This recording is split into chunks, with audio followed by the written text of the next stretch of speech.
قال رسول اللہ صلی اللہ علیہ وسلم لعلک ترزق بہ۔ یہ ایک حدیث کا ٹکڑا آپ کی خدمت میں پیش کیا ہے۔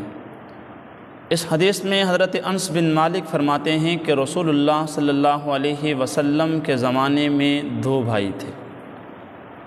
ان میں سے ایک بھائی رسول اللہ صلی اللہ علیہ وسلم کی خدمت میں ہر وقت حاضر رہتا تھا، اور جو دوسرا بھائی ہے وہ محنت مزدوری کرتا تھا۔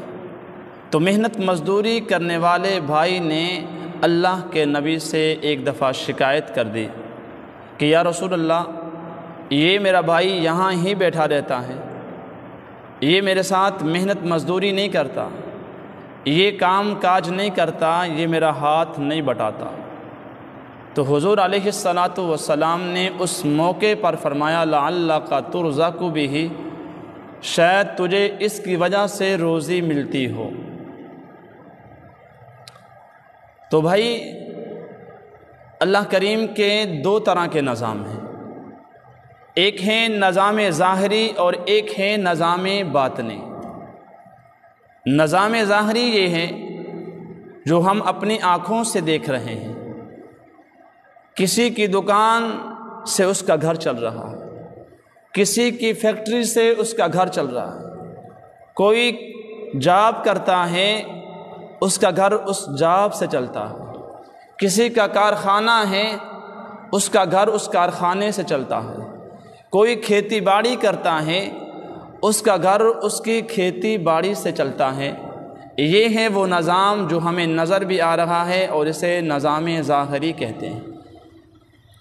اصل جو نظام جو ہمیں اس حدیث سے معلوم ہوتا ہے وہ ہے باطنی نظام۔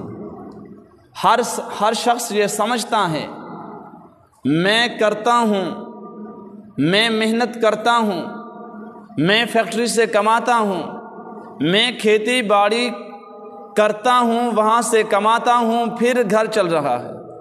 جبکہ رسول اللہ صلی اللہ علیہ وسلم فرما رہے ہیں جو دین سیکھ رہے ہیں یا دین کے راستے میں ہیں یا علم سیکھ رہے ہیں یا جو آپ کے لیے دعا مانگ رہے ہیں، کسی فقیر کی آپ کے لیے دعا قبول ہو رہی ہے، آپ کے والدین کی آپ کے لیے دعا قبول ہو رہی ہے، آپ کے بھائیوں کی آپ کے لیے دعا قبول ہو رہی ہے، آپ کے اہل و عیال کی آپ کے لیے دعا قبول ہو رہی ہے، کسی یتیم کی آپ کے لیے دعا قبول ہو رہی ہے، کسی مسکین کی آپ کے لیے دعا قبول ہو رہی ہے، کسی غریب کی آپ کے لیے دعا قبول ہو رہی ہے۔ تو یہ جو سارا نظام چل رہا ہے یہ کسی نہ کسی کی دعا کی وجہ سے چل رہا ہے۔ کسی طالب علم کی دعا لگ رہی، کبھی والدین کی دعا لگ رہی، کبھی کسی غریب کی دعا لگ رہی، کبھی کسی یتیم کی دعا لگ رہی، کبھی کسی مسکین کی دعا لگ رہی۔ یہ کسی نہ کسی کی دعا سے یہ ہمارے گھر کا یہ سلسلہ جو چل رہا ہے یہ کسی نہ کسی کی دعا سے چل رہا ہے۔ ہمیں سے کسی کو یہ نہیں کہنا چاہیے کہ میں کرتا ہوں وہ ہوتا ہے، نہیں بھائی، جو اللہ کرتے ہیں وہ ہوتا ہے، اللہ کے بغیر کبھی ہوا بھی نہیں، کبھی ہوگا بھی نہیں۔ ہم نے دیکھا ہے یہ دکان چل رہی ہے، اس کے بالکل سامنے والی دکان، لیکن وہ چلتی نہیں ہے۔ بہت سی ایسی فیکٹریاں ہیں، بہت شاندار مال تیار ہوتا ہے، لیکن اس فیکٹری کا مال قبول نہیں ہوتا، اس فیکٹری کا مال بکتا نہیں ہے۔ تو بھائی اللہ کے کرنے سے ہوتا ہے۔ اس لیے ہمیں کسی غریب کی، کسی یتیم کی، کسی مسکین کی، اپنے اہل و عیال کی مدد کرنی چاہیے، فقیروں کی مدد کرنی چاہیے، طالب علم کی مدد کرنی چاہیے، مسافروں کی مدد کرنی چاہیے، ہمیں اپنوں کی مدد کرنی چاہیے، بیگانوں کی مدد کرنی چاہیے، اور ان سے دعائیں لینی چاہیے۔